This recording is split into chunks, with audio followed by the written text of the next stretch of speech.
Dieu pour la première partie, cette partie de louange. J'ai dit Matthieu, c'est un peu tout le monde, hein, je crois, qui a chanté, il n'y a pas que Matthieu qui a chanté. Merci aussi pour les musiciens, pour les chantres qui sont là aussi.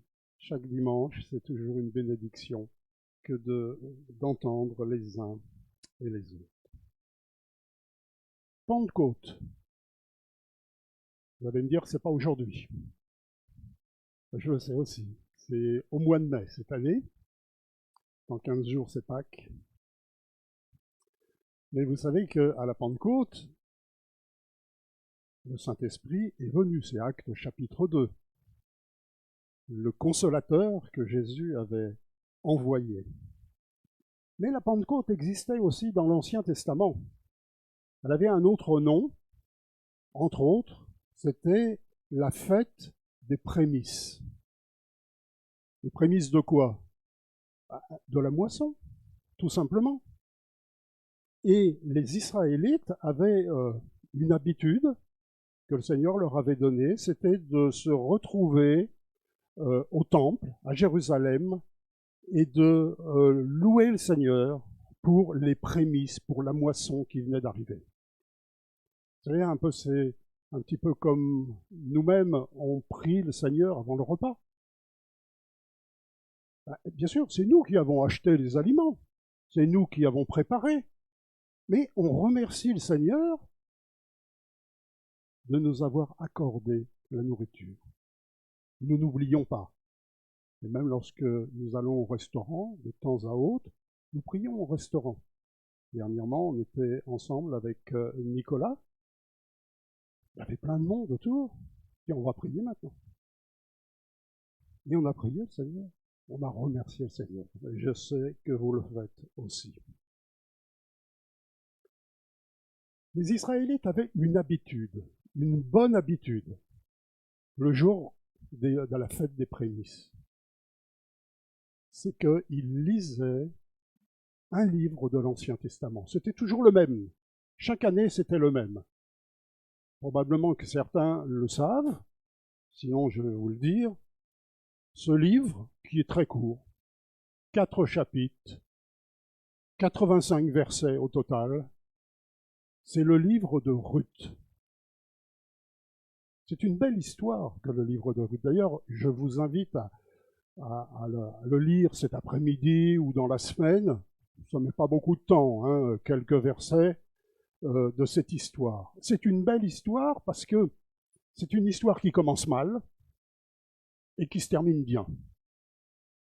Et en général, on aime cette histoire quand elle commence mal et surtout quand elle se termine bien. Regardez quand vous regardez des films, quand parfois ça commence mal et que ça se termine bien, vous êtes satisfait.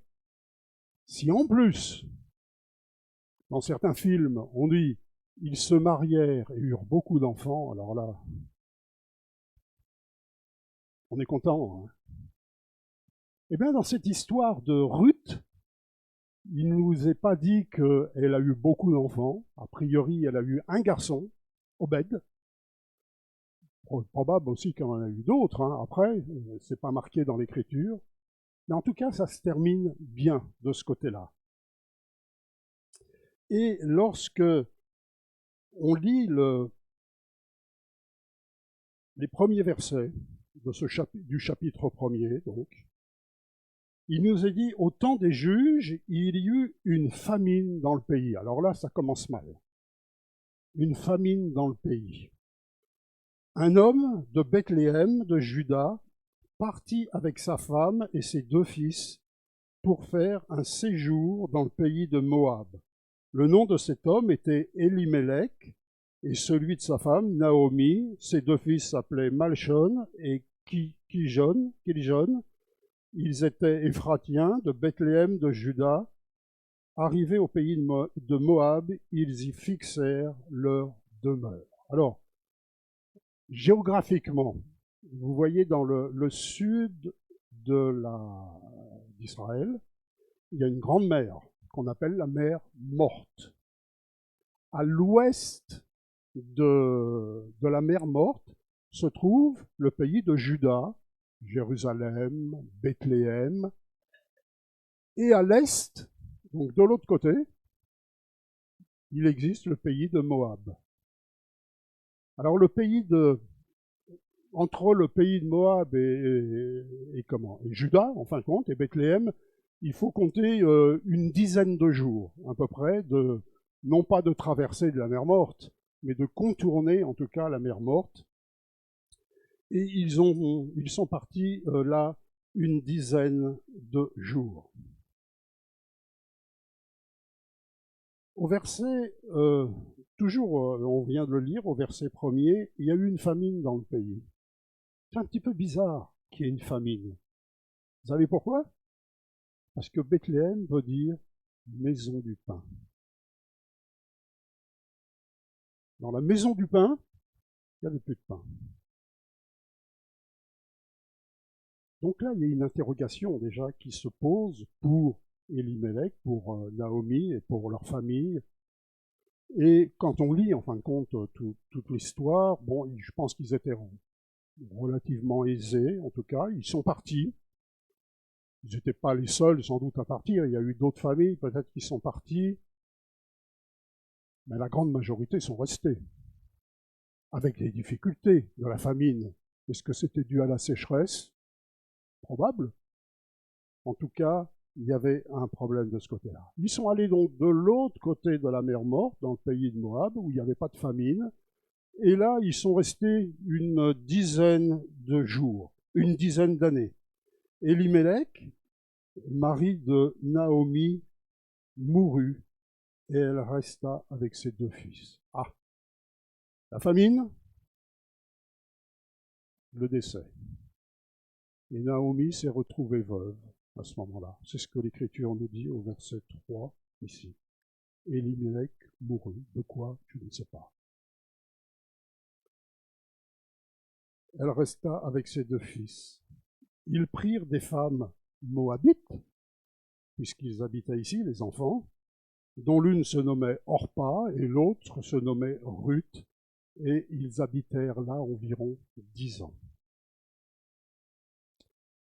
Quand ils sont partis, probablement que les enfants étaient de grands adolescents. Ils sont restés donc là, et quand ils sont devenus de jeunes adultes, bien, ils se sont mariés non pas en retournant à Juda, à Bethléem, mais ils sont mariés avec les jeunes filles qui se trouvaient ici dans le pays de Moabit.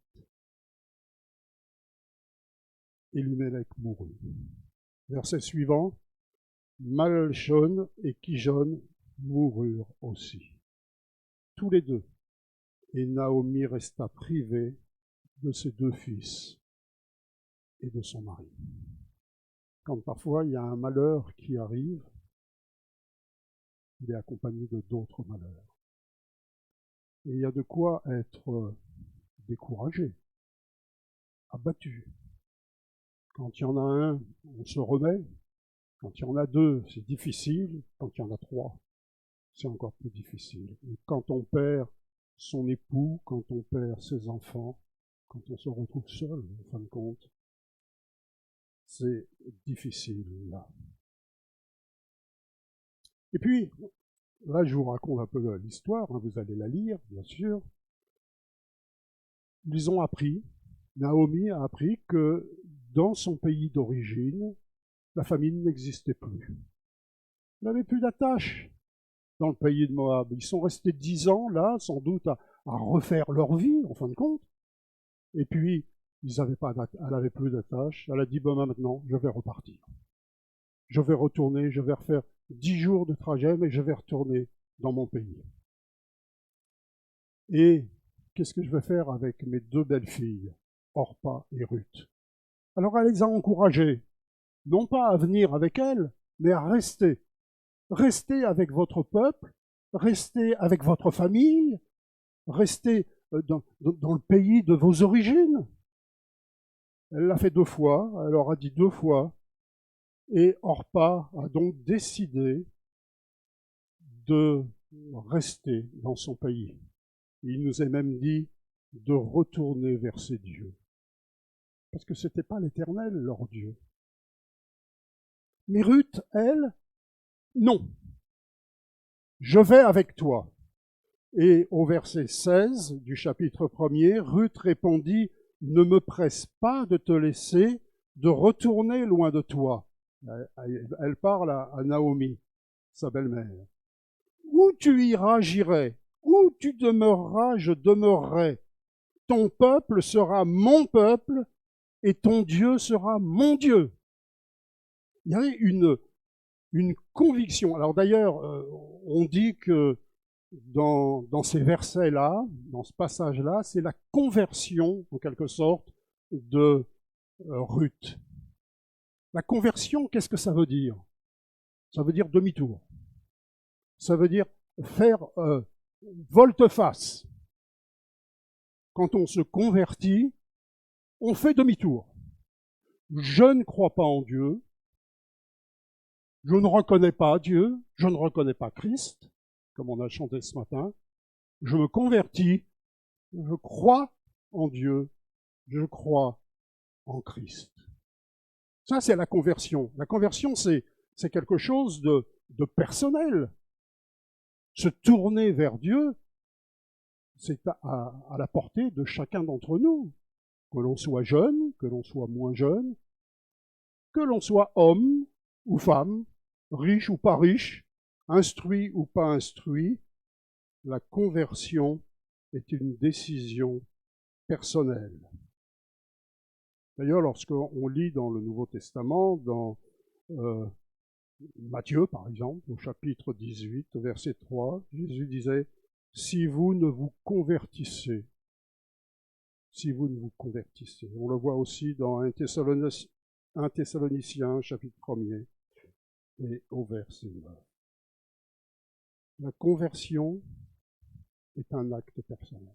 Alors, on ne se convertit pas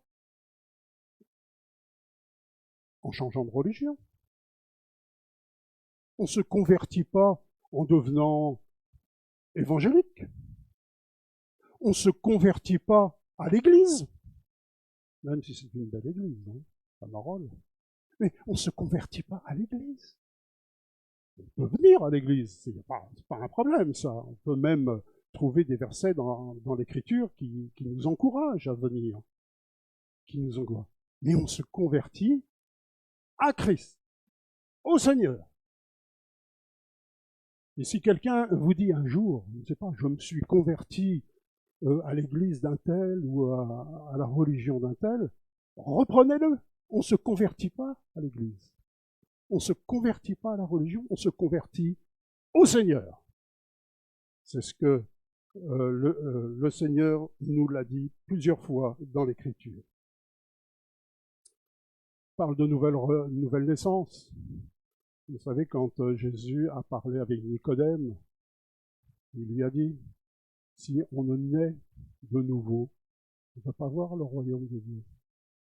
Et pourtant, il était un chef religieux, quelqu'un qui connaissait l'Écriture, qui connaissait la parole de Dieu.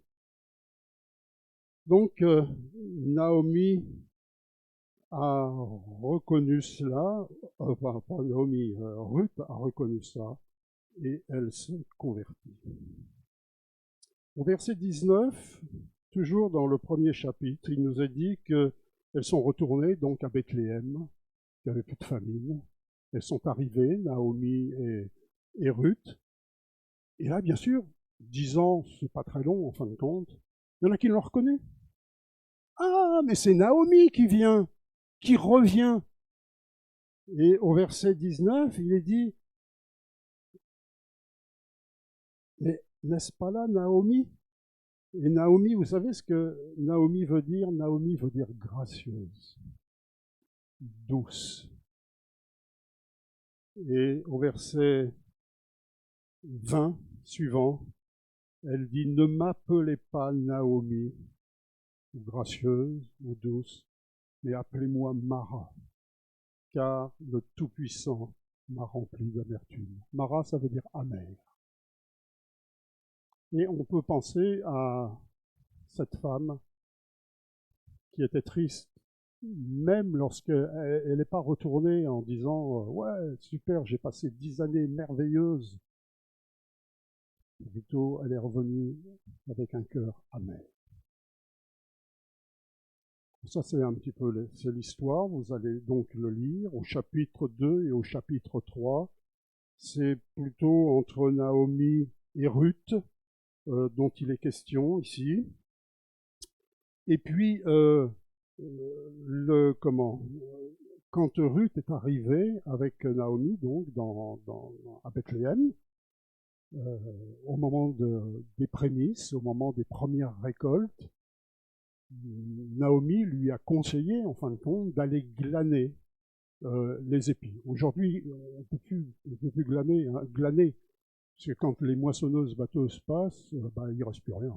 En gros, je sais même pas de la paille s'il en reste. C'est pas sûr, tellement c'est tout petit. Moi, je me souviens, lorsque j'étais tout petit, plus jeune, il y avait des moissonneuses-batteuses, mais qui étaient tirées par des chevaux. J'ai encore cette image-là, alors avec des machines très anciennes qui faisaient des ballots des gerbes, en fin de compte, du blé, par exemple. Et on avait le droit de glaner, c'est-à-dire de récolter des épis, hein, en fin de compte, qui n'étaient pas passés dans la machine. L'agriculteur nous laissait. Et alors nous étions enfants. Alors là, j'ouvre les parenthèses. Je le dis qu'une fois, hein. Bon, les enfants sont montés, ils vont pas le savoir.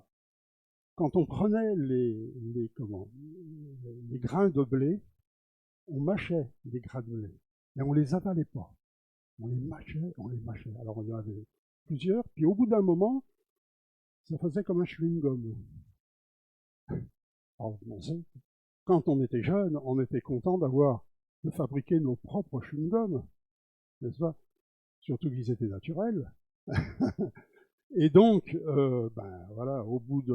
Là, je ferme la parenthèse. Hein, maintenant, c'est difficile de le faire, hein, il faut bien reconnaître, à moins d'aller les cueillir un petit peu avant.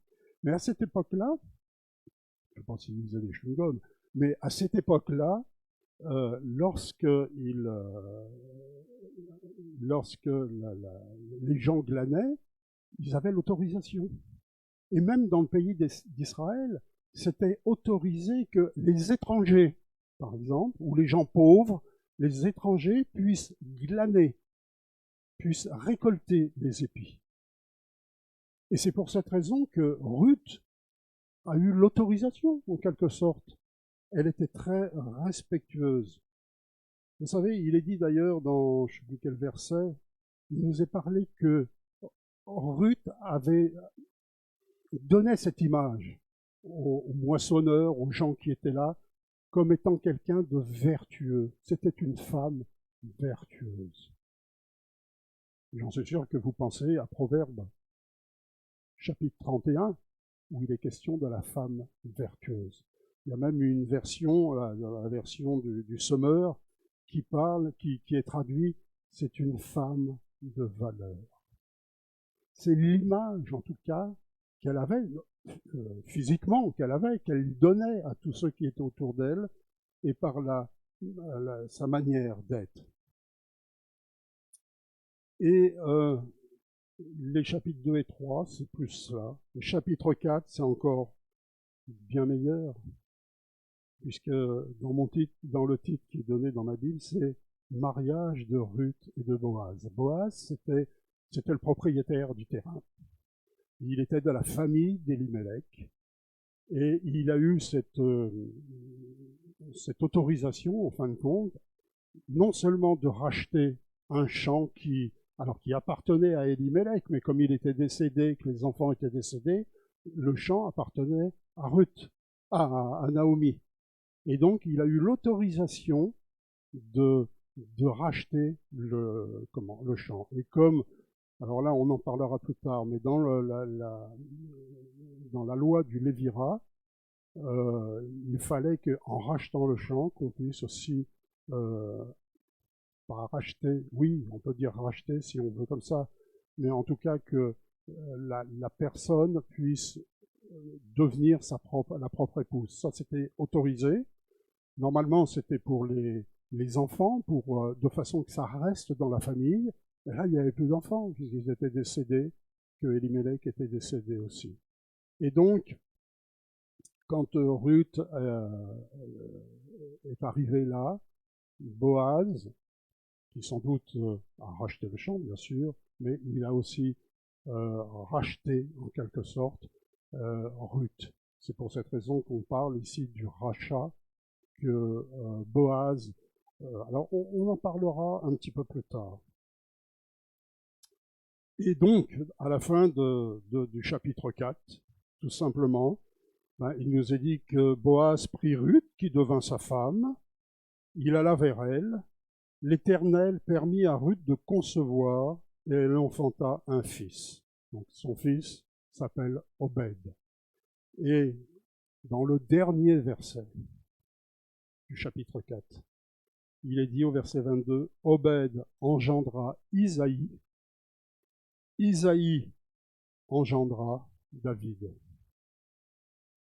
Alors Obed, je ne sais pas combien d'enfants il a eu en tout cas un garçon qui s'appelait Isaïe. Isaïe qui était rappelez-vous, quand on a parlé d'Isaïe, il y a un petit moment de ça, il y a eu au moins 8 garçons dans la famille, mais le dernier des garçons s'appelait David. David, c'est le roi David. Donc on peut dire, sans se tromper, que David avait comme arrière-grand-mère Ruth. Ruth, l'étrangère. Ruth qui ne faisait pas partie de Juda et donc d'Israël. Et lorsqu'on lit Matthieu, chapitre 1er, verset 5, il nous est parlé de Ruth qui fait partie de la généalogie de Christ. C'est-à-dire que le Seigneur n'a pas dit non, en fin de compte, à ce que quelqu'un qui ne soit pas d'origine, mais qui soit étrangère, fasse partie de sa propre généalogie. Alors, qu'est-ce que cela veut dire pour nous? 3 points. Je me suis posé la question, comment j'allais revoir un petit peu tout ça. Alors, les rapports entre Ruth, Naomi, on le verra plus tard, un autre dimanche. Et puis, le dernier passage entre Boaz et Ruth, on le reverra encore un autre dimanche. Parce que même si ce livre contient que 4 chapitres, quelques versets, il y a beaucoup de choses à enseigner. Donc là, je vais simplement vous parler de la première partie, le fait qu'il soit parti dans le pays de Moab. Et j'ai intitulé moi-même ce passage « Partir ».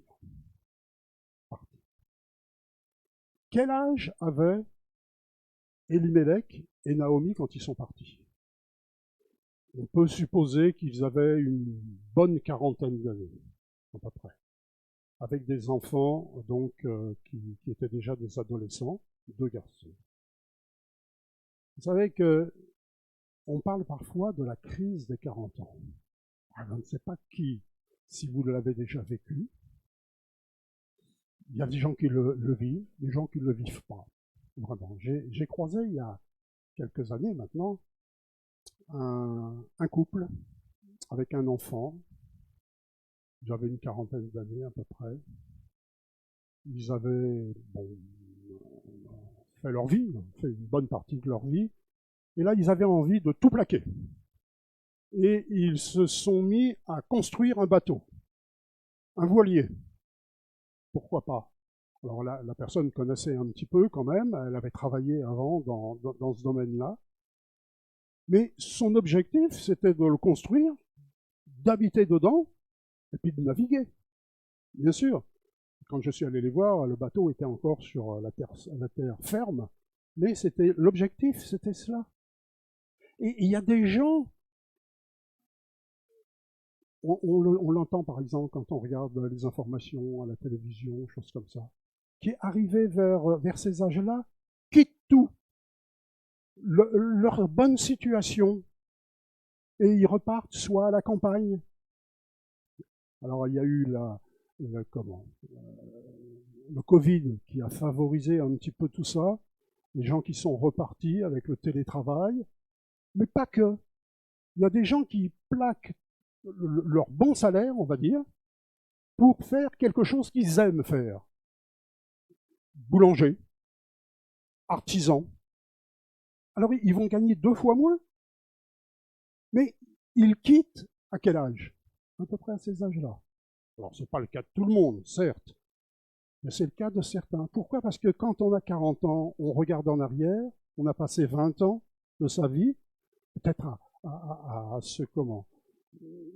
prendre sa place dans la société, et puis on se dit, ben, oh, c'est pas mal, mais bon, il me reste encore 20 ans, encore, où je suis encore jeune, j'ai encore de la force, donc je peux entreprendre autre chose. Et quand parfois on entend cela, on est un petit peu... j'ai croisé d'autres personnes qui ont vraiment passé par des difficultés à ces âges-là. Alors bon, c'est pas le cas de tout le monde, hein, je dis tout de suite. Alors ils sont partis où? Ils sont partis dans le pays de Moab. Mais le pays de Moab, c'était pas un pays bien fréquentable. On va dire ça comme ça. Vous savez qu'entre Israël et Moab, par exemple, bon, il y a Édom qui se trouve un petit peu au sud, mais bon, entre Moab et Israël, il y a eu des années où c'était pas terrible. Ils se faisaient même la guerre entre eux. Rappelez-vous quand Moïse a traversé, est allé, il a erré pendant 40 ans dans le désert, quand il a voulu passer par un moment pour arriver dans le pays de Canaan, on va dire, il fallait traverser Moab. Ça lui a été refusé.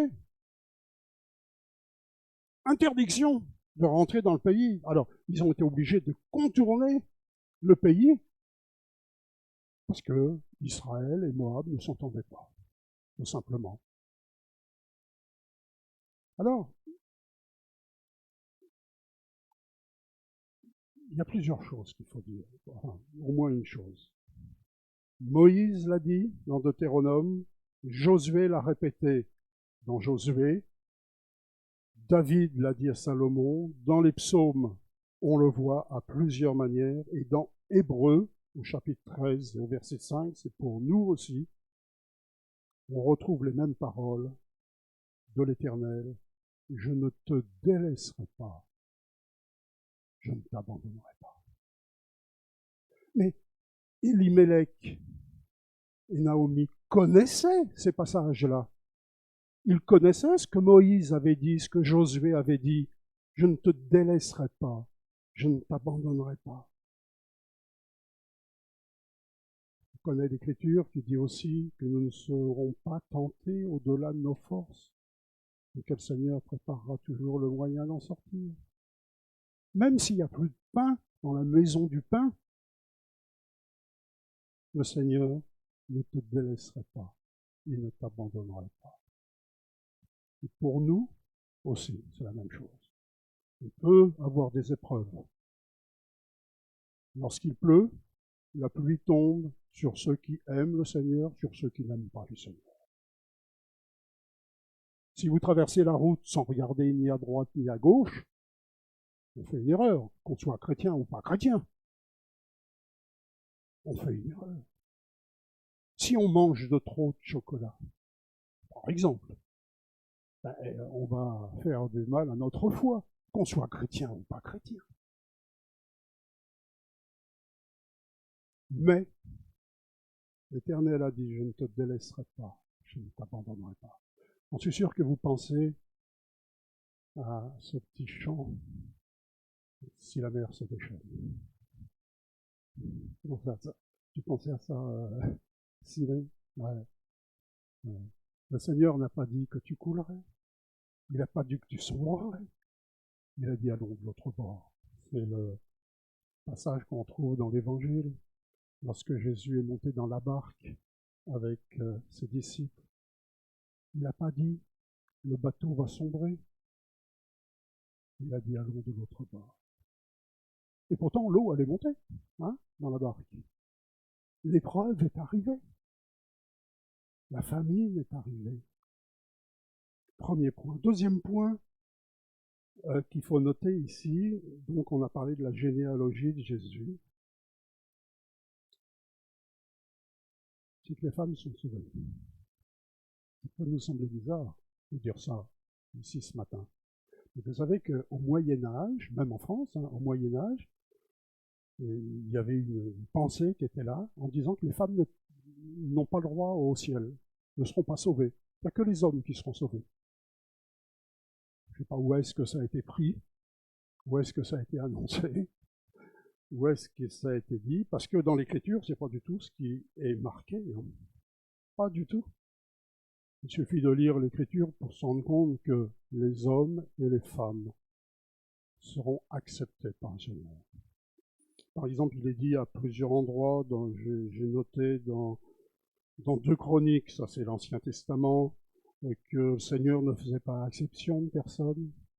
Lorsque Pierre a pris conscience avec le centenier dans Actes au chapitre 10, le Seigneur, il est dit que le Seigneur ne fait pas exception de personne. Dans Romains au chapitre 2, verset 11, devant Dieu, il n'y a pas d'acception de personne. Et puis dans Éphésiens, au chapitre 6, verset 9, entre les maîtres et les ouvriers, il n'y a pas de différence pour le Seigneur. Que l'on soit patron, on va dire ça comme ça, ou que l'on soit simplement un ouvrier, il n'y a pas de différence pour le Christ, pour le Seigneur. Je me souviens, pendant des années, quand je travaillais à Orly, après manger, on se retrouvait dans la Ré-Rougar, là où, la Ré-Rougar Sud, il y avait que ça à l'époque, où il y avait tous les gens qui passaient, qui venaient de tous les pays du monde. Et on reconnaissait un petit peu, suivant la manière dont ils se comportaient, physiquement, la manière dont ils étaient habillés. Mais moi, je n'aimais pas être avec mes collègues, parce que les collègues que j'avais, ils se moquaient. Entre nous, simplement. Un tel, ah bah oui, bah d'accord, ils viennent de tel endroit. Ah, oh là là, oh là là, ils viennent de tel endroit, d'accord. Il y avait toujours de la moquerie qui était là. Et moi, je me mettais à l'écart parce que j'aimais pas. J'étais pas bien à entendre ça de leur part, en fin de compte, ou de la part de quelqu'un d'autre. Parce que pour le Seigneur, il n'y a pas de différence entre un petit cœur et un grand cœur. Je parle pour les enfants. Il n'y a pas de différence. Il n'y a pas de différence entre un homme et une femme pour le Seigneur. Il n'y a pas de différence entre, quelqu'un qui a beaucoup péché et quelqu'un qui a peu péché, qui a beaucoup d'iniquité ou qui a peu d'iniquité. Parce que quand le Seigneur efface le péché, il rend pur les uns comme les autres. Ça, c'est la grâce de Dieu qu'on parle souvent. La grâce du Seigneur. Troisième point, on va terminer avec ça, que ce début, en fin de compte, nous montre, c'est la providence de Dieu. La providence de Dieu, c'est que il n'y a pas de situation difficile. Tout à l'heure, on chantait, Matthieu disait en tout cas que le monde, on entend beaucoup de bruit de guerre ou de choses comme ça, on peut être troublé. Mais chaque situation est contrôlée par Dieu. Il y a un petit chant qu'on chantait, vous connaissez sans doute, qui disait « Il tient le monde dans ses mains ». C'est ancien. Il tient le monde dans ses mains. Puis on pouvait changer les paroles. après, hein, au refrain suivant, il te tient, toi et moi, mon frère, dans ses mains. Il tient le petit bébé dans ses mains. Et on pouvait en faire tant qu'on veut, hein. On aurait pu tous en faire ce matin. Mais c'est vrai que la providence de Dieu, c'est cela. Alors je me suis... Moi-même, j'aurais... Enfin, je ne veux pas changer l'écriture, hein, on ne va pas changer l'écriture. Mais dans cette histoire, qu'est-ce qui s'est passé? Elimelech est décédé et les deux enfants sont décédés. C'est triste. C'est triste pour Naomi. Elle a été réjouie après, à la fin, lorsqu'on lit, parce qu'elle a eu un petit garçon, Obed, qui est arrivé, qui a été une réjouissance pour elle. Mais je me dis, mais en fin de compte, le Seigneur aurait pu faire en sorte que Ruth, un jour, fasse les 10 jours qu'elle y a en Juda, qu'elle rencontre Boaz, qu'elle se marie et qu'elle ait un enfant, sans qu'il n'y ait pas vraiment eu les décès de ce côté-là. Une mauvaise situation, Dieu l'a changée en une bénédiction. Je crois que c'est comme ça qu'il faut le voir. C'est comme ça que l'Écriture nous montre, c'est que tout semble désespéré et triste entre la famine et les décès, mais le Seigneur change cela parce qu'il n'y a pas de situation difficile pour Christ. Alors il est possible que dans votre vie, il y a des situations difficiles. Je ne dis pas le contraire de ce côté-là. Vous savez, il y a un petit proverbe français qui dit « impossible n'est pas français ». C'est un peu faux. Il vaut mieux dire que tout est possible pour le Seigneur. Hein, ça, c'est biblique. Luc, chapitre 8, verset 27. Tout est possible pour le Seigneur. Et rappelez-vous, quand l'ange Gabriel est venu voir Marie, et qui lui a dit « Marie, t'inquiète pas, tu vas avoir un enfant. » Comment je vais avoir un enfant? Je connais personne.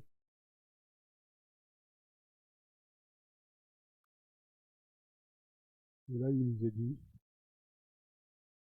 que tout est possible pour le Seigneur. C'est dans Luc chapitre 1er.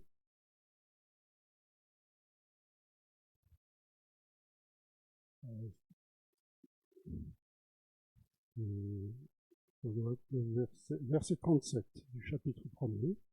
Donc, je vais le chercher. Il est dit au verset 27, car c'est l'ange qui dit, donc l'ange Gabriel, qui dit, car rien n'est impossible à Dieu. Et vous savez comment Jésus est né. Il est né de Marie, mais il n'y avait pas de papa à ce moment-là. Marie dit, je suis la servante du Seigneur, qu'il me soit fait selon ta parole. Et donc là, l'ange l'a quitté. Rien n'est impossible pour le Seigneur. Eh bien, le livre de Ruth nous montre ça, la providence d'une situation impossible. C'est possible pour Dieu. Et dans nos vies personnelles, il y a des moments où on peut passer par des épreuves. C'est complètement difficile, complètement... C'est impossible. Humainement parlant, c'est impossible. Mais si on regarde vers le Seigneur, c'est possible. C'est possible. Alors, comment le Seigneur va agir? Je ne sais pas.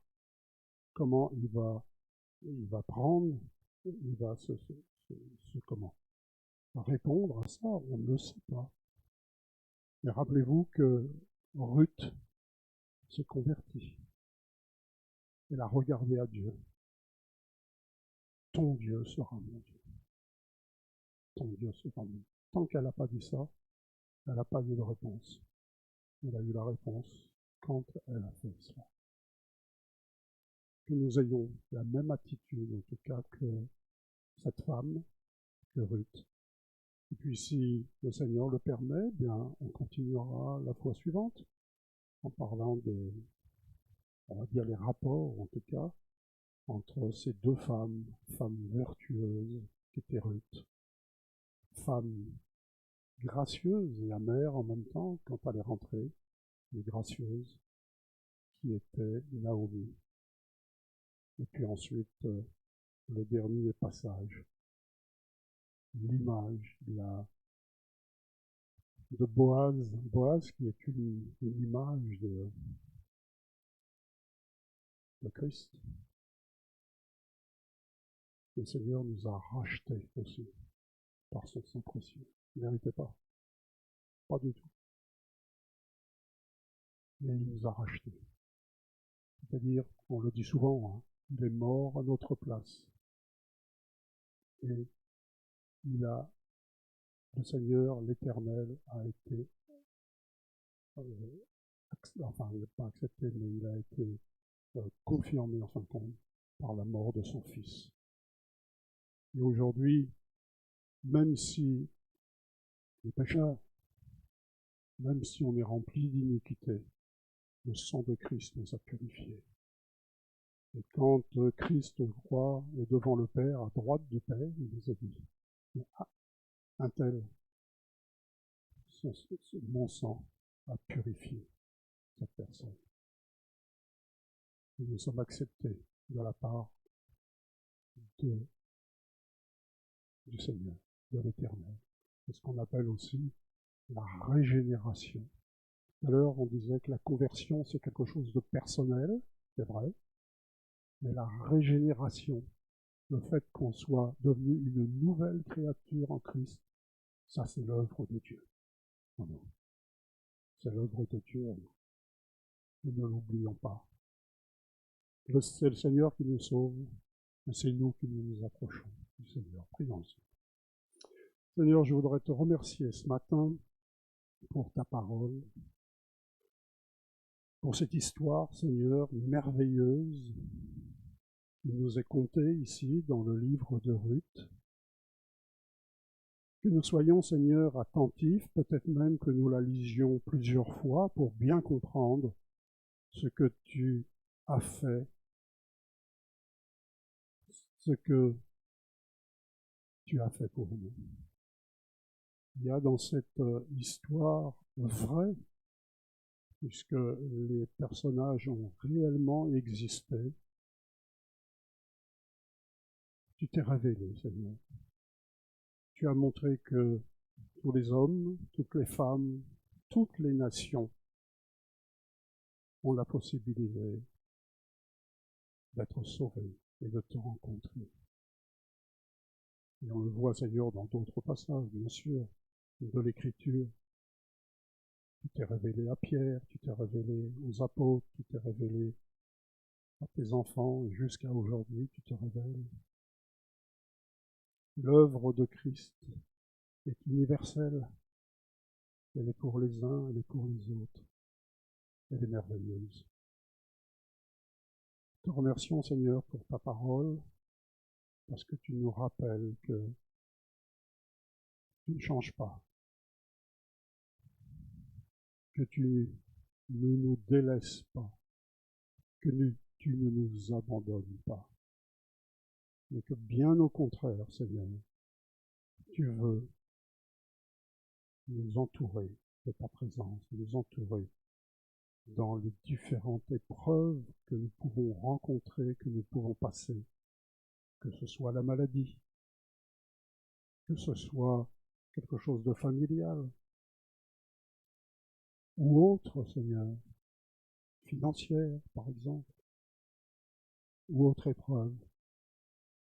Tu as fait cette promesse que tu ne nous abandonnerais pas. Alors, Seigneur, nous voulons te le dire ce matin, nous voulons te demander de nous aider, car nous en avons besoin. Nous avons besoin de toi, jour après jour.